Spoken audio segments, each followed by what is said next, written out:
Hold on a sec. I gotta kill some background music. Hold on. Keeps. Hello, everybody. Welcome to our stream. We're here with new panel member Mary Berry. She's been away for a while. But yeah, today we're going to be talking about the live action Avatar: The Last Airbender episodes 1 to 4. So for those of you who have seen it, what did you think? Someone start talking. I liked it a lot. Actually. Yeah. There are a few things that kind of irritated me, but I mean, for the most part, I think it's really good. Yeah, one of my issues was Ozai's beard. Not Ozai, Iroh? Azulon. Iroh? Azulon. Oh, Azulon? Yeah. You're gonna have to explain it to him. Far Lord episode 1. That was Sozin. So's fucking goddamn it. Now I look like an idiot. I believe you said Sozin had a fucking Wish.com beard. Yes. It was Timu. I was a little upset about Iroh's beard. Yeah. And like his whole hairstyle. That just Yeah. It doesn't look quite right. Well, actually later on in it, the archers from the Fire Nation actually shoot his top knot off. And he actually gets the Iroh hairstyle.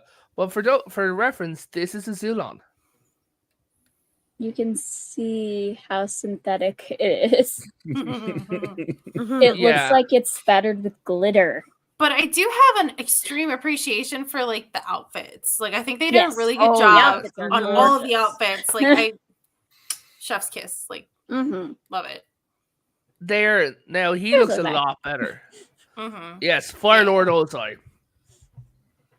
Everyone's like he turned around. The actor turned around and he said that his wife came up to him and said that people are calling him Fire Daddy. So, Barry, you were saying that you had a lot to say through the rewatch of episode 2. Would you like to yell it? Yes. Okay, so I really love the fact that I just like all the characters that they've chosen, like the people that to play these characters. Like, I love like Zuko is like super angsty, and that fits in with the character. Like in the beginning, Sokka is like a little like trying to prove himself as a man, but then like later on, you get to see like his character, like his true character. I just love how everything came out. I think it's played beautifully. Yeah. Like the actor who played Sokka, he did a really good job. Now they were accusing him of being the Ember Island player of Sokka. Like, Farv, what did you think of Sokka? Okay, you got to remember that it's been a long time since I even saw the original show. So yeah. But seeing as people are comparing him to the Ember Island players. I mean, from what I can see, he seems fine, but my memory of Sokka is not great. So, yeah. Grain of salt with that. The actor seems fine overall, but as for the character, I'm not 100%, memory-wise on it. Yeah. No, I get you. Like, I personally think the Kyoshi scene. So let's talk about that Kyoshi scene for a few seconds, because certain huge YouTubers seem to have an issue with it. Okay. To specify, you mean the scene where Aang was channeling Kyoshi? Yes. It started where Aang was in the spirit world, and then it went on from there. Well, certain YouTubers have a issue with Kyoshi. So Kyoshi gets far more dialogue in this scene than she ever did throughout Avatar: The Last Airbender. When she's basically threatening Anne into doing this job. She's like, "Nah, man, you fucked up. Everyone's dead because of you, bitch." I don't know if it's necessarily threatening. I think it's just more pushing because he's so young. She was more in the pants. Well, she was guilt tripping him. She's like, "Everyone here is going to suffer because of you." Yeah. I don't think it was necessarily threatening, because threatening would be like, "Oh, I'm going to do this She if was you don't do she that." was You know what I'm being saying? she was being physically threatening, but she Oh, wasn't yeah. threatening him verbally. She was I being mean, she's a very Yeah. intimidating big lady. Like, I don't like it Yeah. fits perfectly with the character. Oh, gotcha. Like, she, I'd let her kick my ass. Yeah. so- Letting and begging are two different concepts. wait, Potato. wait. Hold the fuck on. Did you say pegging? No, that's Begging. not what he said. He said begging. Begging. Like, Oh, Begging. Where was your mind at? I thought he Yeah, said I was pegging. thinking Apparently to much say. further in the I guess we know where the dictator's mind is. Shut the fuck up. So, Kusri, what did you think of the genocide scene? That's a hell of a question right out of left field. what kind of Trauma! All the trauma. Seeing it has shown much more than just hearing like small tidbits about it and seeing the small bits of thing. Seeing it in such graphic detail, which they have done lovingly, by the And way. seeing how utterly tactically Oh. incompetent the fucking air tribe is. Well, they were meant to be pacifists, so that makes Right. sense to an you would extent. think They're there'd just monks. there'd be some Yeah. level of common sense, though. You would think the world was at war at one point before this, But at that point, for many millennia, they were in harmony. never depend on peace when you know other people may Yes. fucking spring some shit on you. We They didn't should say have- they were that they brings should up at a least very that- big. That, In That my brings opinion, they up should a have at big least had some difference. kind of like escape plan or something, just in Their case. plan was to hide in the corner. And that Well, was not a see, good and plan, obviously. that's the thing though. That brings up a very big difference between the live action and the cartoon. Yeah. They did not see it coming at all. There was no warning that they were after the Earth Nation or so on Nope. and so forth. It was completely out of the blue. Yeah. So yeah, in the live action, I got to give Yeah. you the point, Favre. That's Because definitely it is that makes so them a weird little in more the live incompetent. action. It's like the entirety of the elders literally know this is coming. So, Farv, like in universe, how would you have secured the area? Well, for starters, I don't think I would have been a member of the Air Nomads. Sorry. I don't know. I just feel like, especially if we're using the movie show continuity, if the elders knew this was coming, they should have already been evacuating people. Get people the hell out, especially, your future generation of airbenders. Maybe get them to safety instead of waiting around for what you know is coming. It just doesn't seem very intelligent. I would have maybe hired some other benders to like run I was security. thinking the same thing. Have the outskirts of the temple, have a garrison on the outskirts of the temple, so that the temple itself is not, it's not tarnished by war. But So here's one potential problem I have it, because it's a good idea, and this may just be because the show, to be fair, the show does not specify very well how long they've known this. So they may not have known long enough to call anybody for help, but they knew long enough to get people out, and they didn't even try. I mean, they have the bison, the sky bison. Like they could have all. No, in fact, they were moving them all towards it. Yeah. It's So like what? So actually, we do know how long, because if you remember, Sozin and Roku were friends, and so was Monkiato, right?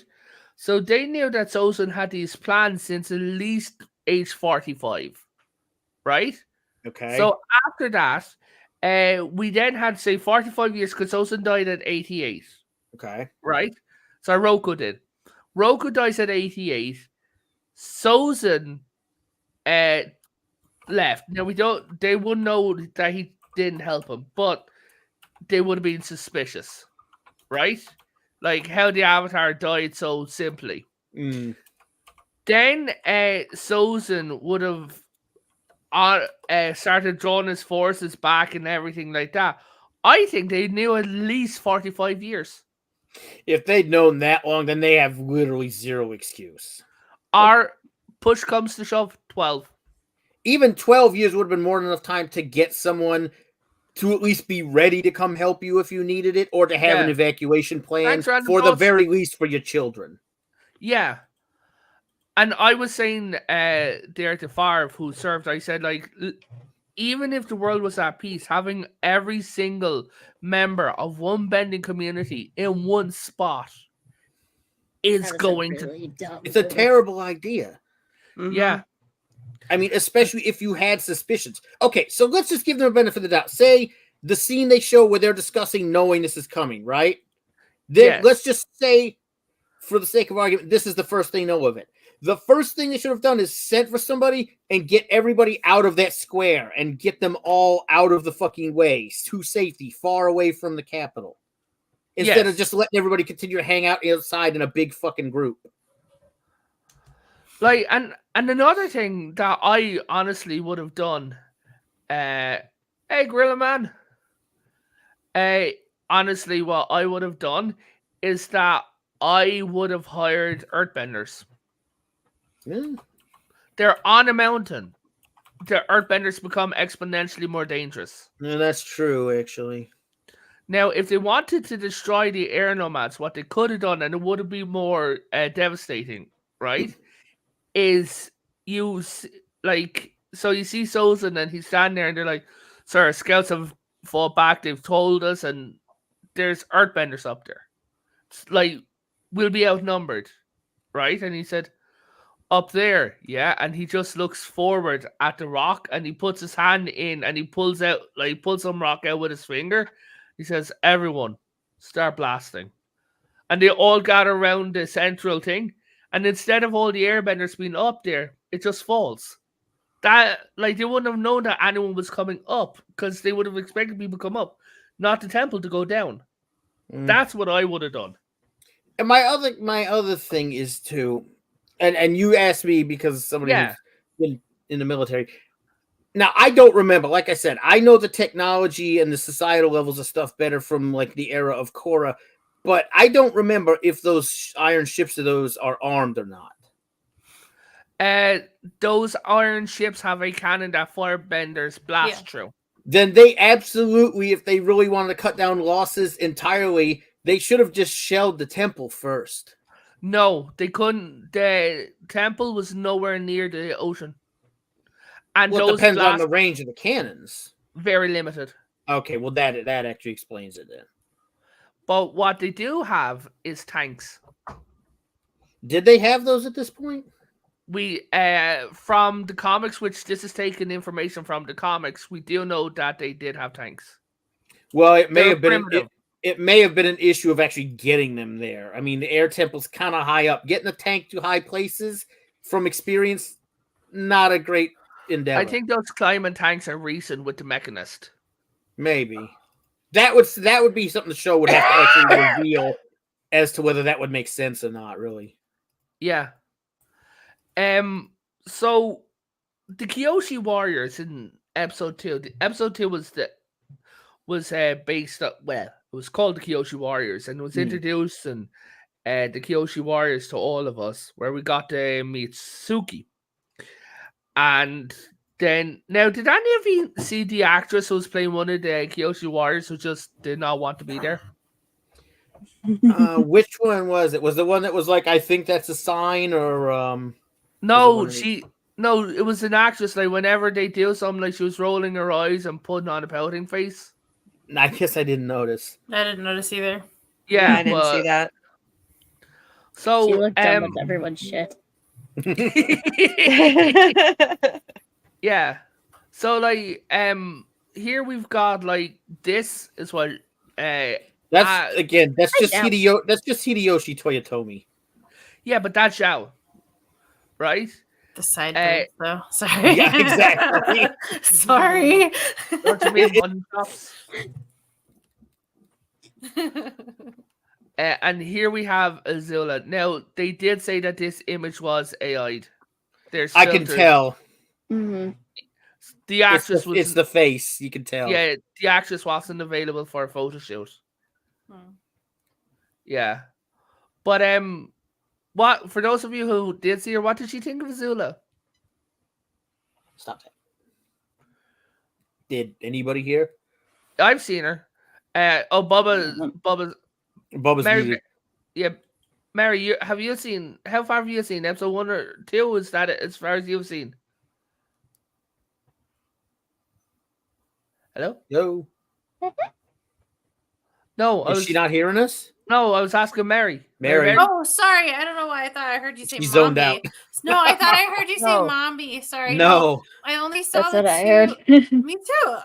No, I only see the 2 episodes. I didn't see Yeah. that yet. Okay. So Azula is added in, and Azula doesn't firebend the first episode that she's added in. Why? Interesting. So the first time, suspense. No.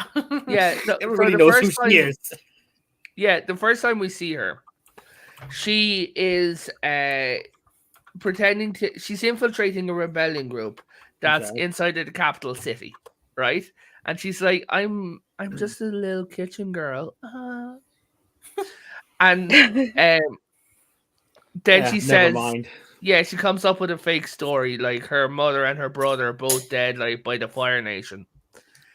And when you think of it, thinking of who's dead to her mother and her brother, you know she came up with that story, right? So she then goes to Ozai, and we see May and Tylee. May's not really as blasé, but she's kind of given high on cough syrup vibes.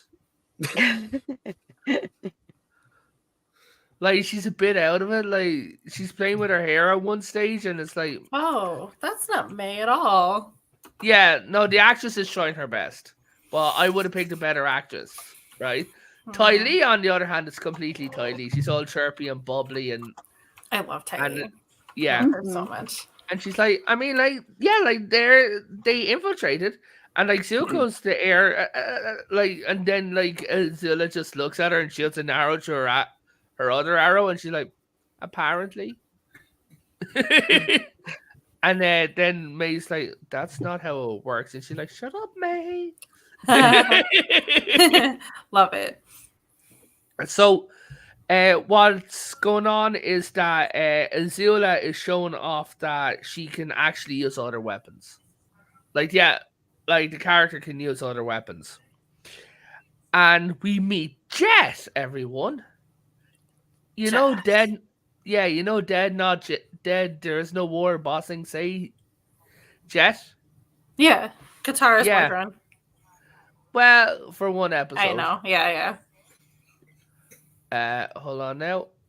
They're just talking amongst themselves. So let me just get the picture of Jet that I had here. Oh, talking about Suki. What did you think of her makeup? I loved it. I thought it was Gorgeous. spot on. Beautiful. I loved her little headpiece. I thought that was really cool too. Now, here's the thing about it. The girls were saying behind the scenes that they would love her makeup of how easy it was to come off. Yeah. I was so mad. I was like, how could you wipe that with no smudging? She turns her back for like less than a minute, and she's like this, and like she turns around, and there's just nothing. It's all gone. Yeah. Like, whatever makeup remover she got, or whatever makeup she had. That like, I've been married all for the 20 weather years, and I'm telling you that. And yet went off with just a fucking rag. Yeah. Bullshit. Send that my way. No. Exactly. This is Jet. Oh, interesting. You sound disappointed. A little bit. I So mean, not the gonna way- lie, in the anime, I thought he was really hot, and like he's kind of just like meh, you know. Yeah, but in the anime, you were also a lot younger, if you get me. He looks like an extra from Ryugo Gataku. So, how they introduce Jet in the show is different, right? Now, Gussie, do you remember how they introduced Jet? To an extent. From Yeah. the trees. Yeah, he was in the trees. On this, he was on the bridge to Amashu with a cart. And he starts talking to Katara because Katara was trying to get Aang in to meet King Boomy. Sounds even more sketchy.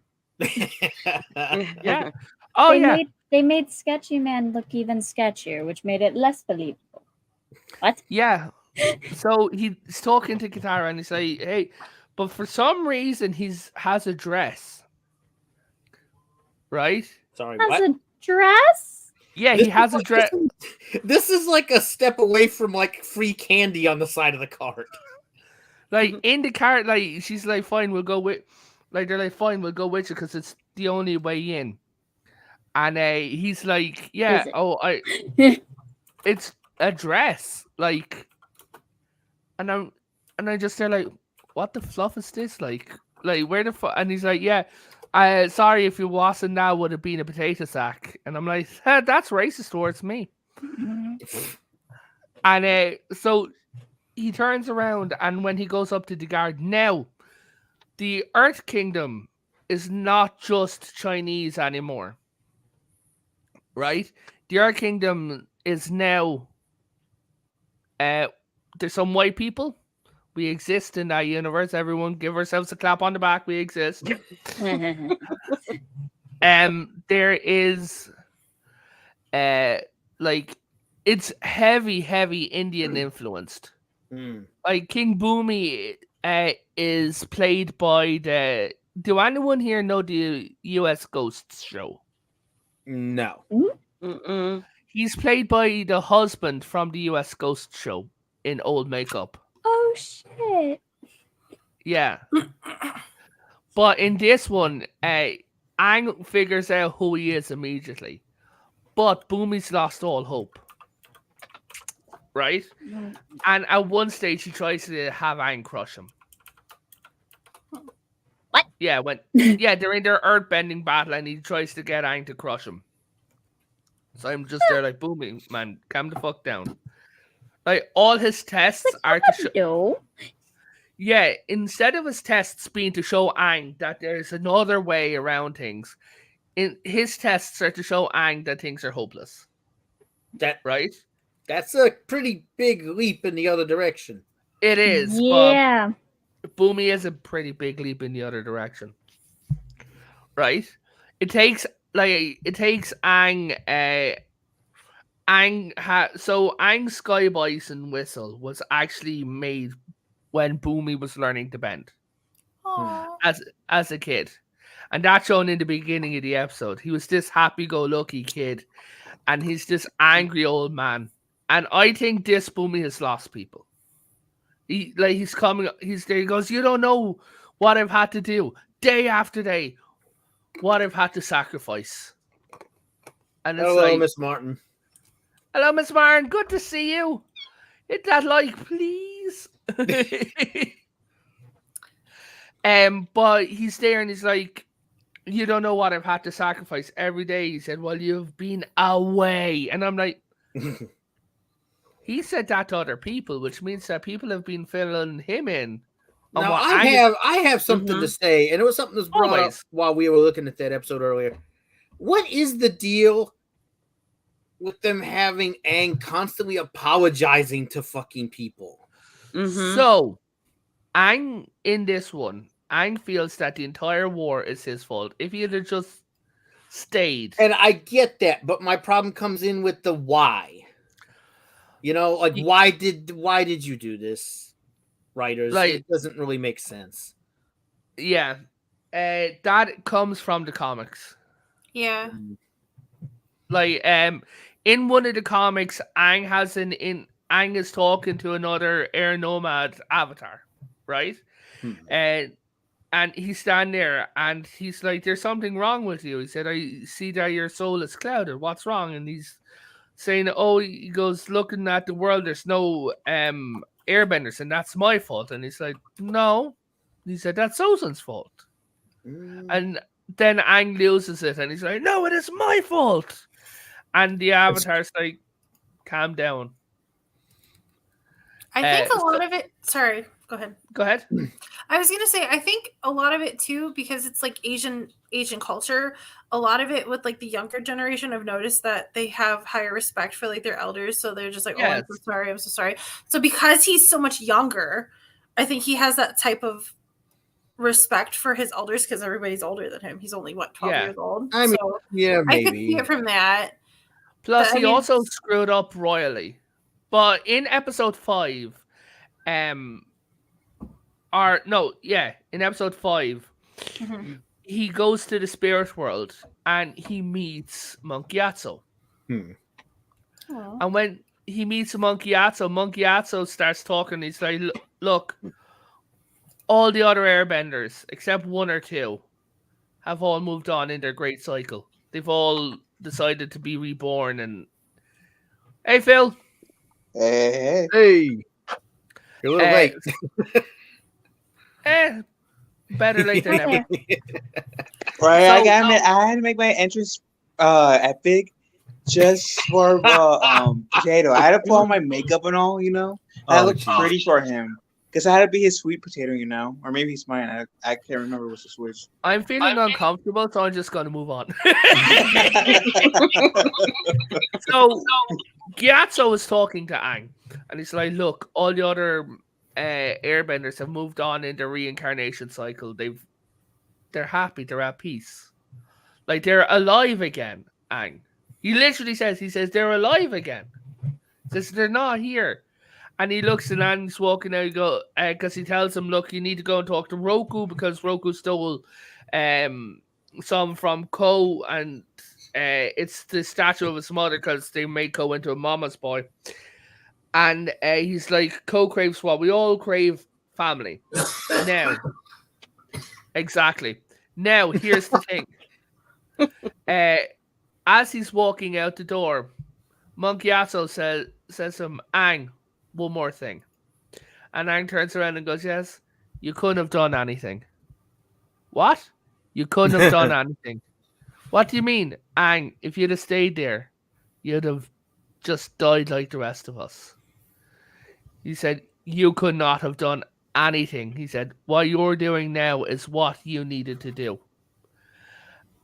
And you can literally see the weight is lifted off Aang. That's what it's about. Aang essentially needed to hear it from the people who he failed, the airbenders. And he said, like, will I get to see you again? And he said, yeah. He said, you can come back whenever he goes to the spirit world. So Aang just smiles and goes off. I haven't seen the rest of the episodes yet. Okay.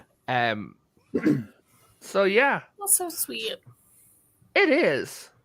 I also really have a big appreciation for like the way he shows emotion. Like you can see it in his face and in his eyes. Like yes, he does a really good job with capturing those emotions and portraying them good. Yeah, I appreciate that a lot. Chair binders. Hi, Torshi. Hello. Hey, Machi. So now, what did you guys think of the architecture in this versus the show? Because in the show, everyone was like, oh, we are defying Japanese, we're defying Chinese, you get me? But in this, like, The Last Airbenders, now, the reason why they changed The Last Airbenders is political, boys and girls. Time to get into the daily dose of world geography. The Last Airbenders could not be Tibetan influenced. Why? Right. Politics. Mm-hmm. The show could not air in very China. Oh, madre de Dios. Okay. You said it, Barb. Yeah, so they took away the Tibetan influence. They left the Tibetan influence on their clothes and what they wear, but they didn't put in their architecture because that way they could actually fight the fact. They're like, no man, they're just like Northern Buddhists. You get me? So you're going to say something, Phil? And I was saying I do apologize because I requested that as I was auditioning for King Boomy, so it's all on me. I had to get some black representation and they shot me down because I was too representative of for them. So sorry, y'all. You know the only reason that we have you here is your diversity quota. Oh. Exactly. and Revan here is the representator. Exactly. Wow. Yeah, okay.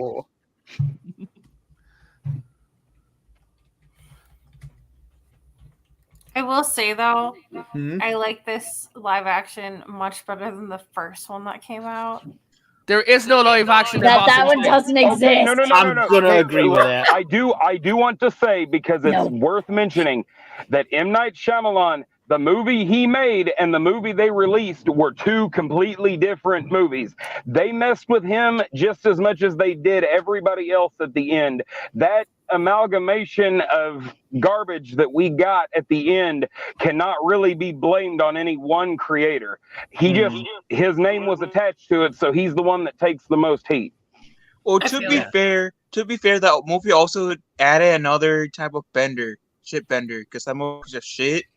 So hence, it's called The Last Shit Bender. You're welcome. Oh. So I can get behind that.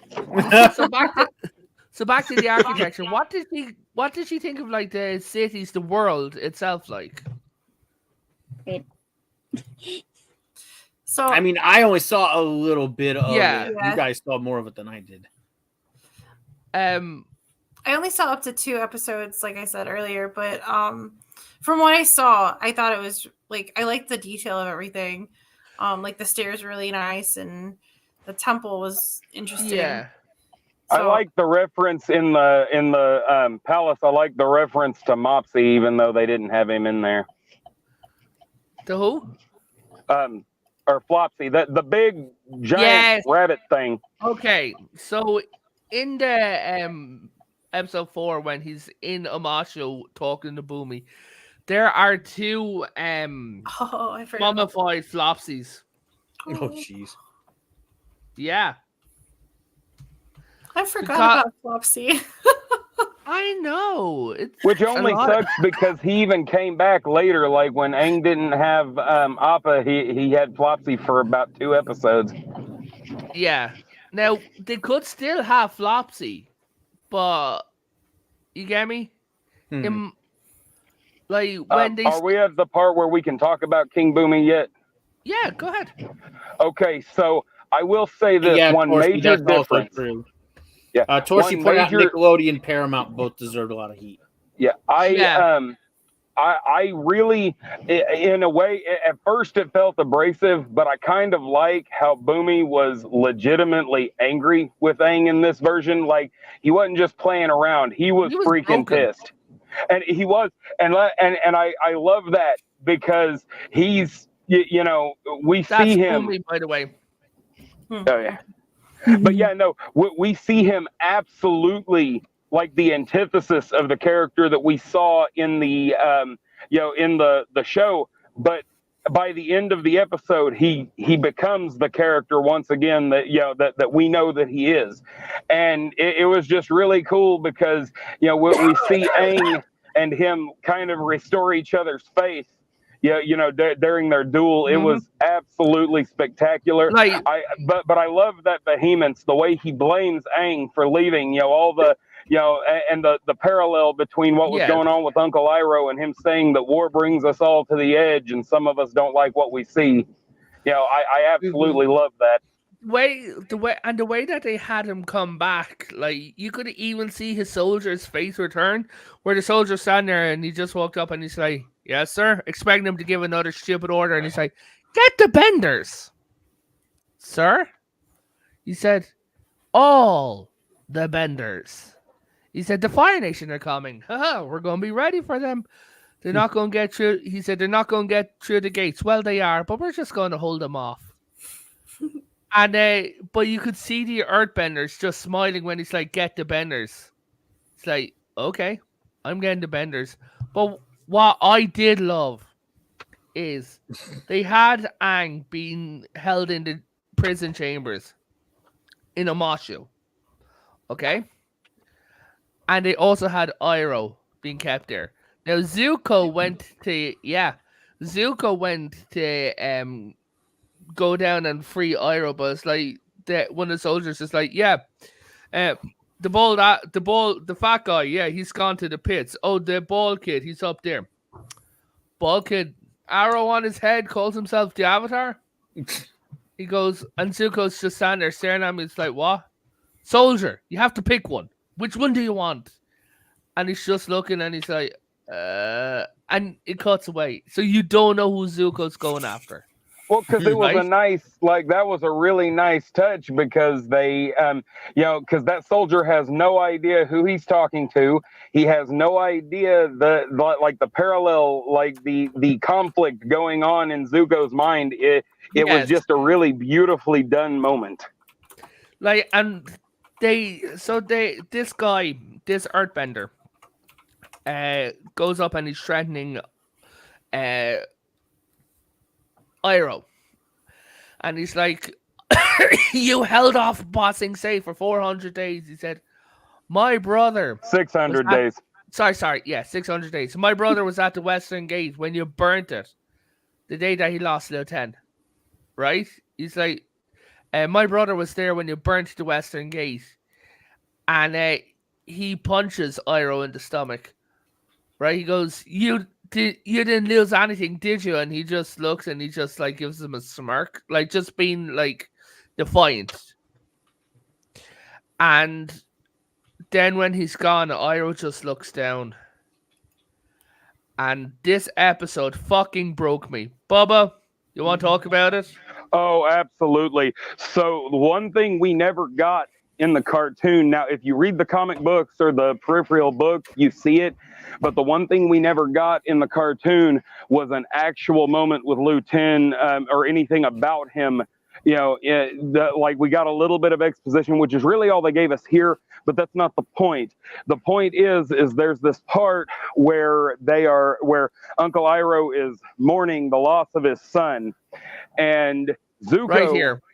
Yeah, and Zuko comes up after after Ozai says some, ceremonial bullshit, and then Zuko says what he's been instructed to say, but then he turns around and he hands him this medal that Liu 10 gave him, that back when he needed some encouragement, and and it was just absolutely beautiful because we see this bond, we get a full, we get some exposition of an actual bond that Zuko already had with Liu 10, and we see that Iroh might not have known how close the two of them were. And then everything we see from that point on between Uncle Iroh and Zuko makes a lot more sense. Yeah. It makes, they bonded a lot closer because Zuko does not really have a father. And, both Iroh and his son cared for Zuko the way that he should have been cared for by his family. And the bastard go ahead, Phil. I was gonna say that I kind of wish that bit was in our animated animated show, because that will you could tell just how close they were in the cartoon, but this will pull the nail even further in with it. Absolutely, but the bastards, they added in fucking Leaves from the Vine as the music. I was wondering if they added that or not. Oh my god. Episode 4. And it's the funeral music being played for Liu 10. And I was there and I literally started crying watching it.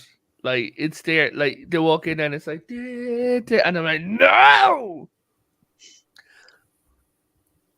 Yeah, I was telling Rappin earlier that I liked how they used it in this show, but I'm sorry, but part of me always will prefer the cartoon version. Oh, of course.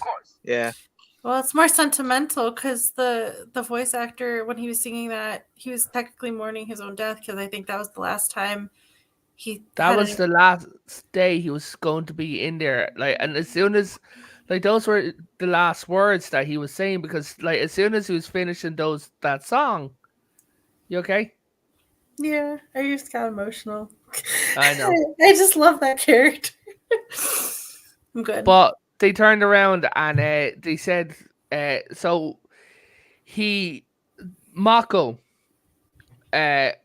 when he finished up, when he was recording, right, that song was his last bit of voice that he was ever going to record, because he was literally going to go home to die. And when he broke down in the song, that was him literally breaking down in the booth. Now, I have something that might break your heart, Barry. They said that when they turned around and they're like, okay, that's a wrap. He had to be carried out by his daughter. He was finding it so hard to walk. Oh, wow. Okay. Yeah, he had terminal stage 4 cancer. Sad. Man. Oh. Mm-hmm. But he Wow. made Terrible. sure to give us something that we would know him by forever. Yeah. Yeah. But now at the end of the episode, they have a flashback, right? Where they have so Zuko has his bandage, and Iroh shows up. Yeah, like the wound is still fresh. Yeah, and Iroh shows up, and he's standing there, and Zuko's like, Oh, "What's that's up, Uncle?" that far. And he's like, I'm here to go with you. And he's like, what do you mean? He said, I didn't ask you. He goes, you don't need to ask me. He said, but my father's given me an impossible task. He goes, I brought loads of tea. And with me. And he turns around and he's like, yes, Uncle. He said, but I might be gone for 3 months, 3 years, 3 decades. I might never come home.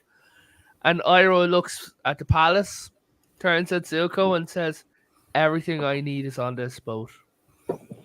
Mm. And then just like he did in the sorry, I'm hearing the echo. I'm sorry. No, But that was coming from Phil, but it's okay. Phil's going after Bubba. Okay, but just like he did in the animated version, after he tells Zhao, even in exile, my nephew shows more honor in defeat than you do in victory, then or no, more honor in exile than you do in defeat, and then at the end he says, did you mean that, Uncle? He goes, yes, your jasmine tea is my favorite, and he plays it off as a joke because he knows that Zuko doesn't like to be too emotional, so he he tells him, he says, everything I need is on this boat, and he looks at him and he goes, really? He goes, yes, I told you I packed all the tea that I needed. It was great. Phil, what were you going to say?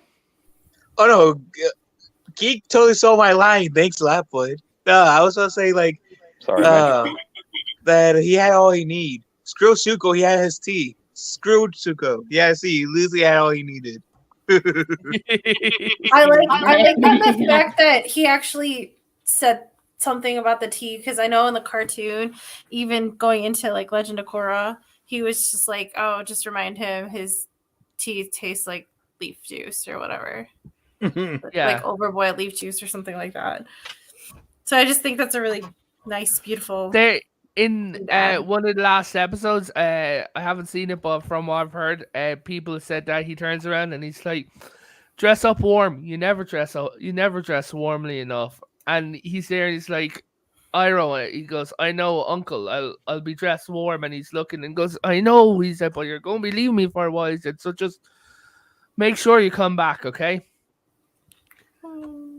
Yeah, and then he goes off in the little boat, and then Iroh goes in another little boat to find him. And after the whole Aang turns into a kaiju, right? He's there and he says, I need a rest, right? Like Zuko does. And Iroh smiles and goes, yes, some jasmine tea. I know exactly where to go.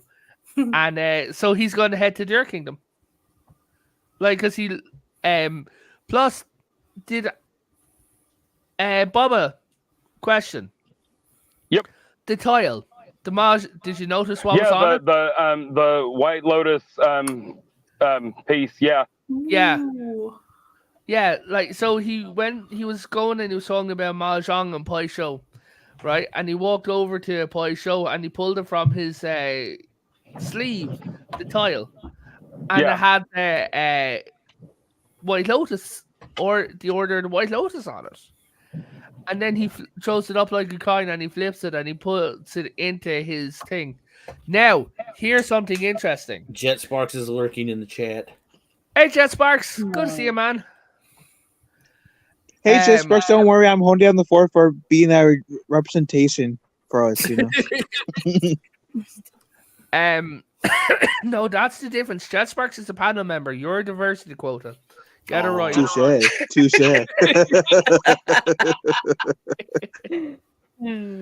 So they go into the spirit world, okay? And when instead of Sokka disappearing into the spirit world, in the episode with Hoi Bei, right? It's actually Aang, Katara, and Zuko. No, sorry, Sokka. All go into the spirit world. Their explanation is the barrier in that spot between the spirit world and the natural world is so thin that when Aang used his power, it's like someone suctioning like through a pressurized container that everything just went with him. So that's why they're there. And Sokka's in the spirit world and there's something following him and he's like, what's that? Hey Aang, is that a frog thing or is it a frog shaped thingy? Right? And we meet Wang Shitong, he who knows 1,000 things in the spirit world. Yeah. Oh, okay. And Sokka refers to him as Big Birdie. Right? And it turns out that Katara and Sokka's brains are too small to understand what's going on in the spirit world because they're not meant to be there. Because when they die, they'll be recycled. Right? And he said that and Aang said, what's going here? And then you see him in this. Wow, Jet. Jesus. Damn. Phil, shut up. The only only human race. I deserve that. I deserve that.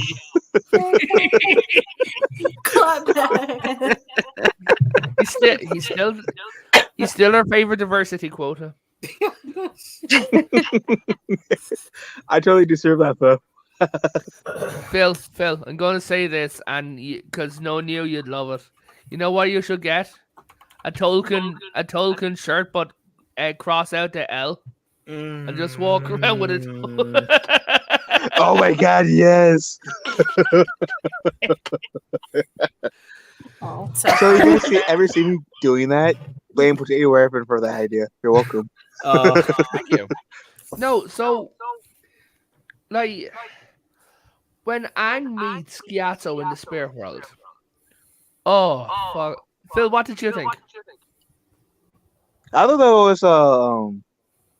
that was like interesting. Like I enjoy what they were going for with that. Like, did you notice something? Gyatso was injured. Oh, he was. Right. Yeah, he was finding it hard to move around. Okay, yeah, that probably because like they were trying to portray him as like he survived the Air Nomad battle, but he was trying to cling on to life so like Aang can like no, he did not survive. He was a skeleton. He was crispy. Oh right, I was confusing the two scenes. Right. Yeah, you're right. Yeah. But still, I thought that was like pretty interesting. Oh, it was very interesting. For those of you who haven't seen it, how do you feel about watching like more of it, Kusri? I'm excited for it. I want to see what's fun. Yeah. Barry? I already love it from the 2 episodes that I've seen, so I'm. You're going to cry. I cry at a lot of things, honestly, so it's very easily done. But yeah, I can. Mommy, what about you? I'm really enjoying it. I like the cinematography, the costuming, the CGI. I really love the flying water buffalo. Same thing. Flying buffalo. The costume on the waterbenders is. I don't know how she could walk around in those boots. That detail, though. Those boots drive me insane. Yeah. Now, talking about driving insane, I have a little nitpick about costumes, right? So Sokka's necklace to me feels like it should have writing on it, or else it should have little carvings, and because like it's too empty. It's missing something. Yeah, it's missing something. Like, what I would have done is you could have even had a scene where Sokka takes it off, right? And say he's talking to Suki, and he's like, she's like, oh, I really like your necklace. And Sokka turns around and goes, each of these is a member, is the name of a leader of our tribe. And Suki touches and she's like, wow, he goes, and each of those are my ancestors. He said, I'm literally wearing, and she goes, you're literally wearing like your burden around your neck. He goes, it's a hard burden. And she goes, why is the center one empty? And he goes, that's for when I earn it. And because he hasn't earned it yet, right? When he left, and he looks and he goes, that's for when I earn it. And when he meets his dad in book 2, what they could do is he could turn around and go, give me the necklace. And his dad's like, okay. And he turns around and hands it back to him. And when he hands it back, the center ones would say Sokka in their language. But they just left it blank. That's a weird nitpick. Like, what? Do any of you have any nitpicks? I have a nitpick on the acting of Iroh. I felt like he was too like professional. Like there was just something off about him. Because normally he was just like this like laid back, easygoing guy, but this guy kind of like this actor feels like he's kind of like forcing it almost. No, I get you, but if you see it from every time we've seen Iroh, he's everywhere with other people, right? He is always around other firebenders. Oh, go ahead. They are condensing 3 books of development into a single season. No, no, they're That's not. fair. You know what I mean? Oh yeah, they're like they're skipping around. There's a little way bit. too much progression being kind of jammed together like a fucking accordion. Earlier I compared it to the Prisoner of Azkaban movie. Like there are if you've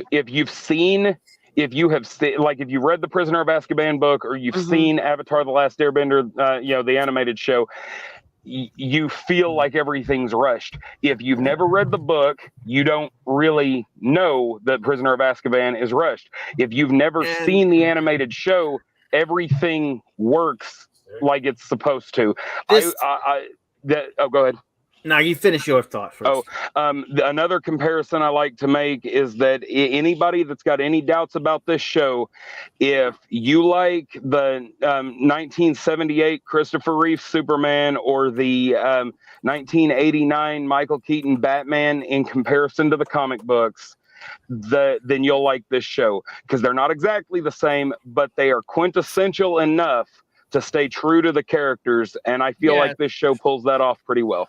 I need to warn people to not listen to. There's a lot of big YouTubers out there. We all know. We can all think of 4 if we throw a ball, who are shouting about the show like there's this scene, that scene. They're bitching that June is too much of a girl boss, right?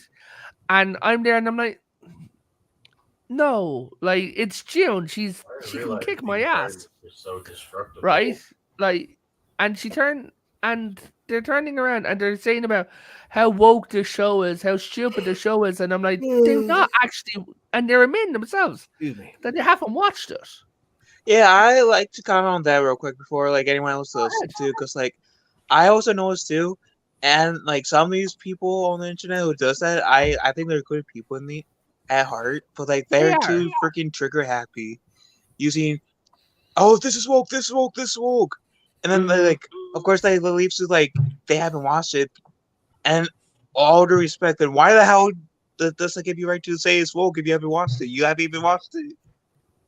So I'm gonna say my 2 cents on here. It's gonna be unpopular with some people, but you know me by now. I don't really give a fuck.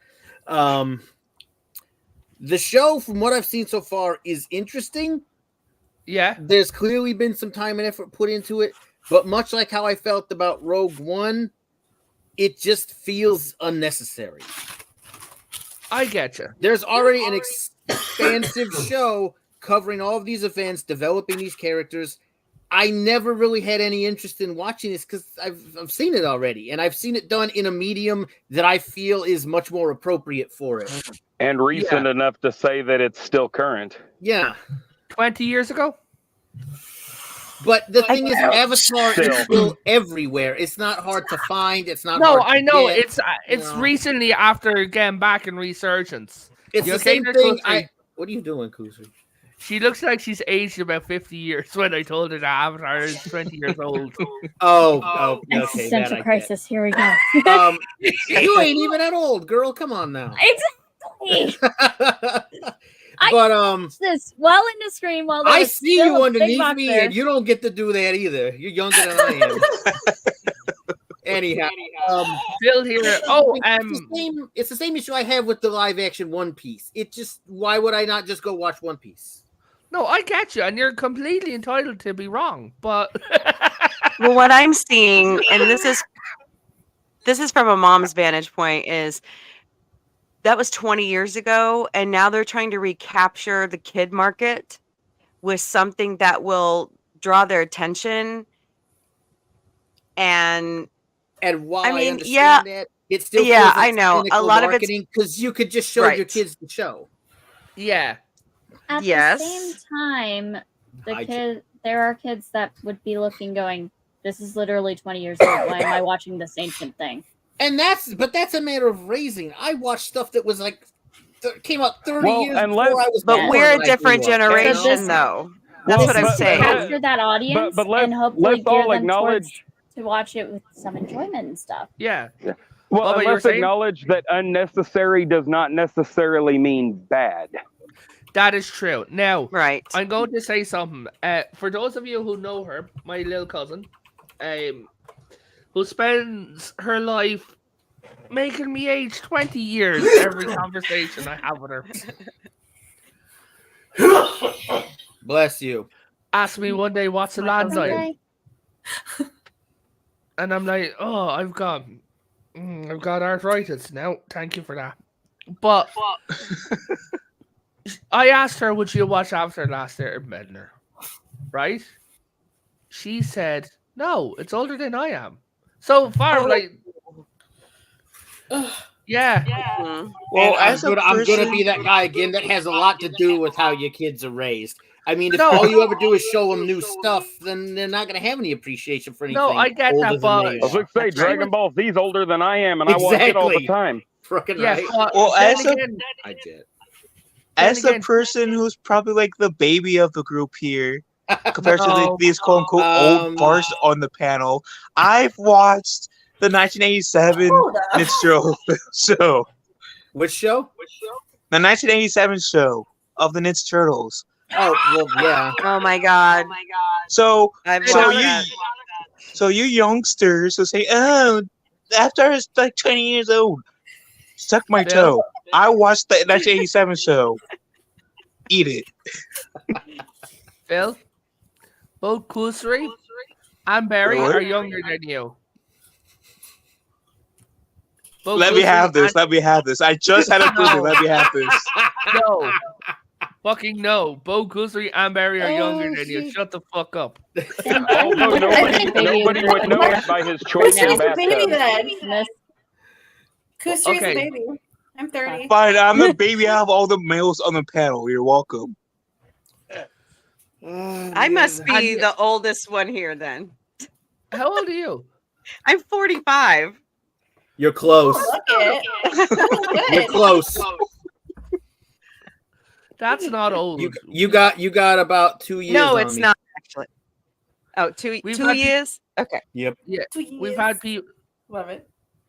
We've had people on this panel who are a lot older, so don't worry. I do accompany the elderly. Don't worry, I just turned 28 and I'm already in the retirement home eating pudding. Although if you keep bugging the voice in your head in Kusri, you're liable to not live as long as I am. So talking about food, is there from Avatar? Now we're talking the world, so we're going for the cartoon as well, right? Okay. Is there any food that you've seen in Avatar that you're like, I'd like to try that. People don't count. I'd like to try that. All of them. Damn it! The feast at the Kiyoshi Hall. A Sky Bison burger sounds magnificent. Agreed tenfold. But the feast that they had at the Kiyoshi table, Those purple macarons looked good though. all of that looks really good. I'm just like, Everything oh, I looks want all of delicious. those. I haven't seen any other food. Well, besides the I'm grilling talking about food. in the anime as well. Oh, the anime. I want definitely- some of that. I want some of that weird hallucinogenic cactus juice. Holy crap! I would love that. In small enough doses, that would just be magnificent. Mm-hmm. Wow, Torshi. Especially since it was absolutely the quenchiest. It was.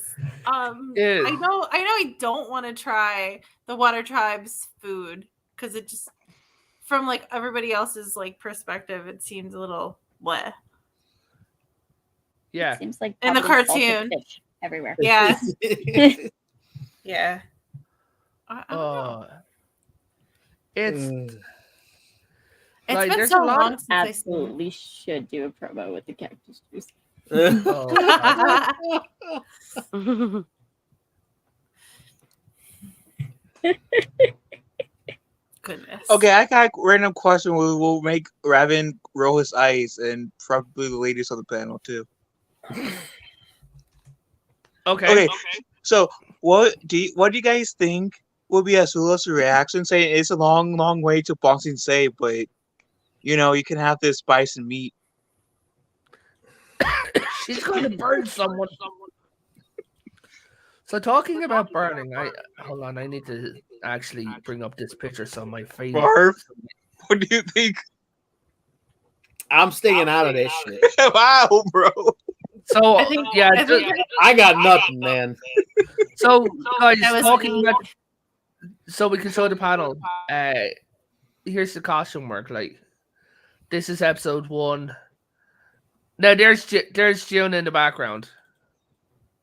Oh No. wow. They made her spot on. Goodness. She's very nice. Now I do have one. There's one thing. Like Yeah, Iroh's robes look fine.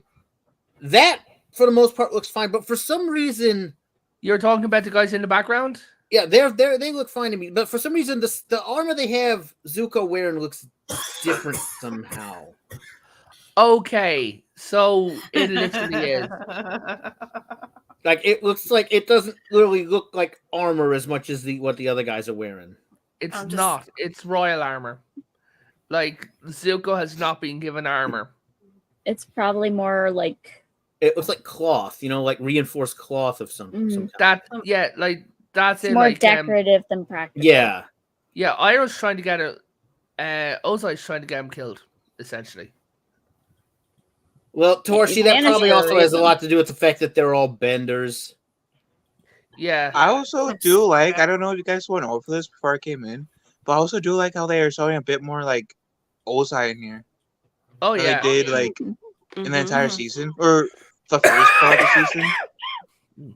So I do respect that bit of the show. So, what do you think of this costume on Sokka? We don't see it. And for those of you who don't see it, there's the necklace. I think should have had all the names on it. But what do No, you I think- agree that the necklace looks Yeah. too bare. Yeah, but what I do you love think It of does this look like arm? it's too thick for the thing, but Yeah. it would be pretty cool if over time it just ended up with Dalek, some I like, don't know what thing that for, like, complaint. some It sounds like the travel. complaint was very cynical in nature, or uninformed, or both. It's very cynical. They actually didn't watch the show. Basically, the show's full of very powerful women, like legitimately powerful, right? And that it seems that because a lot of our community is anti-wokeness and things like that, that the pendulum with some people has gone from being anti-woke, and it's now starting to move over to a woman who's powerful is woke. The problem is they're hunting for dragons. When they don't find them, they got to make them. What type of old man quote is that? Oh, brother, you I know said exactly what monsters. that He means. said dragons. It's the same thing. I'm sorry, I'm not American. I don't know these. That's not even American. Where Is it have the you same? been, Raven? Ireland. Is it the same as if you go looking for shadows, you'll find them? I was going to say the black and Similar. tans are not around every corner. You shut the fuck up. But Wow, I mean that might also be true, Dalek. okay, so as I was saying, what do you think of Sokka's like warrior costume? I love it. Absolutely love it. I love the attention to detail in all these costumes. Like I said earlier, like just Yeah, the designs, the attention to detail, the furs, the. I'm going to say this. I'd say Aang loved The hugging her boots with because the fur. literally, The hairstyles. God. yeah. But I'd say Aang loved giving her a hug because look at how comfy that hood looks. That does look really But also, easy. he's a child. Well, it's Yeah.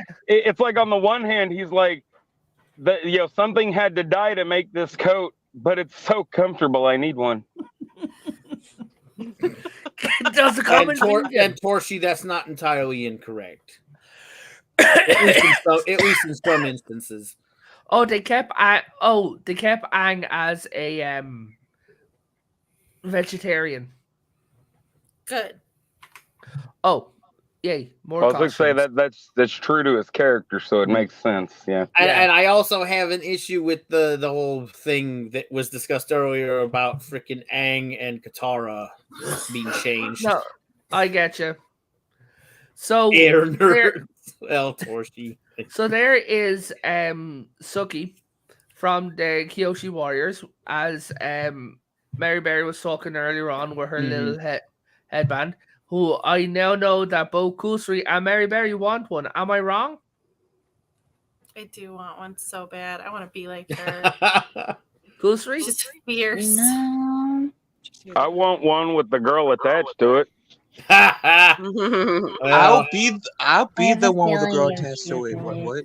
Oh, that's another thing. We got to bring up Gran. She knew everything. Yeah. Like in this version, she basically told him, everything, sent him off, and packed him a lunch too. Like she didn't like she knew that he was the Avatar and everything before anybody had a chance to say anything. I have to make a joke. Living in the Southern Water Tribe can be hard on your skin. Gran, as you see here, the local member of the Southern Water Tribe is celebrating her 15th birthday.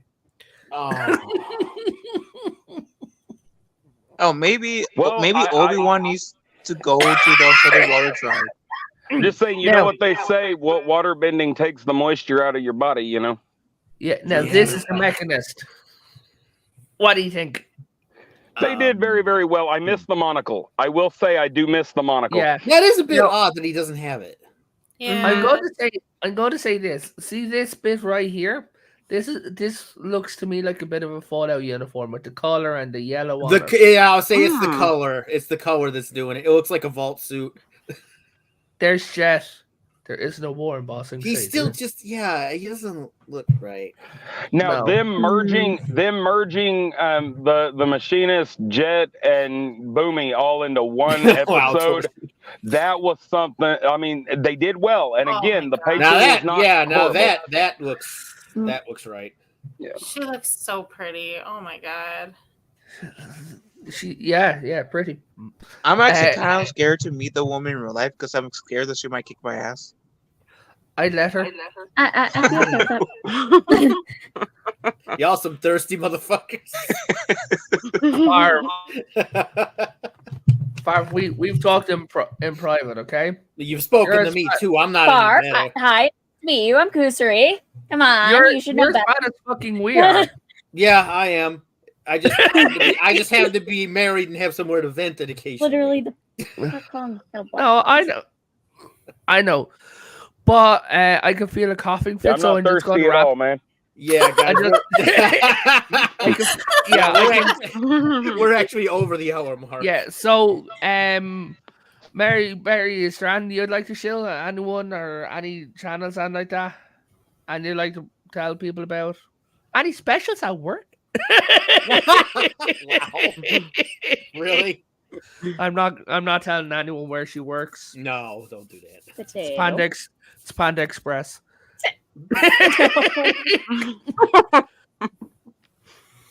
Okay, Farv, go ahead. I see the thing in your hand. Oh, I was gonna get to that. Okay, yeah, I run a channel called Farvithian Guard. It's a gaming channel. We do occasionally also do discussions, usually adjacent to gaming or entertainment. Occasionally, if something really fucking pisses us off. Shut up. It has to be something pretty serious or relevant to something that has our interest. Normally, we stay the fuck out of the Hollywood crap. And you really stay out of politics. Yeah, we don't do fuck. We may make a political joke here and there in passing, but we don't fuck with politics. This is the thing he was referencing. This is on Amazon right now. Let me get you. I would really like it if people would read it. I don't care if you get the electronic version, the Kindle version. It doesn't cost but like $5. I spent a long time on this. The second one's about 3/4 done before I sent it to the copyright office and all that good shit. Yep. The Farvithia Chronicle is on Amazon, so yeah. It's usually in the tabs on my videos too, so there's a link in almost all my videos to it. Go check it out. Sci-Fi Mombi, would you like to share yourself? No, but okay. At least you're honest. Want me to get for you? Point. We're doing streams of Alf and maybe some other movies. We're also we talk sci-fi, we talk everything except politics and religion. And that only happens once a year, and it's under my rules. So there we go. I am working with my husband, Gorilla Man. We just started his podcast. It's called The Grungy Alternative with Gorilla Man. We've done MTV Unplugged, we did Nirvana, and we did Alice in Chains. And next week we're doing Pearl Jam. Fantastic. Bubba. I am Geek Hero Bubba. Right now, the only place you can really find me besides bogarting other people's channels is over on X, formerly known as Twitter, because we have to say that every time now. Anyway, the point is... I call it Twitterix. I don't give a shit. Well, no, it's Twix. Call it Twix. Twix. Yeah. That I was gonna say Twitter because it sounds terrible. Anyway, the point is that I argue with people. It's very entertaining. It gets me through a lot of long shifts, and frankly, I make a real show of making an ass of myself. So, if you are interested in watching that sort of action, come and find me. I'll be there. Yep. So you guys can find me as Phil TMNT and also Phil Keyblade Master on YouTube. Regaling the days back from when I was young, reliving my youngster's life before I got old and this retirement home and all. Oh, for fuck's sake, be man. Nerdy. But you guys can see me being nerdy. Soaking in his TMNT bathtub. Exactly. You only have and it's a sex tub. Why, man? and also you can see me being in the Ravens with sweet potato. Yeah. You're welcome. Okay, so cool, Sri. Is there anything that you want to bring attention to, or anything you want to say on your games, movies that you're looking forward to that you'd recommend to anyone? Who, me? I have a terrifying list that we should not answer at this point, but I do want to thank everyone for joining us. Yes, fuck yeah. Everyone, thank you all for joining us. Please go check out Farv's book. For every book Farv sells, I'm allowed to have another meal. Wow. I don't have that kind of influence across the fucking ocean. Oh, one more thing.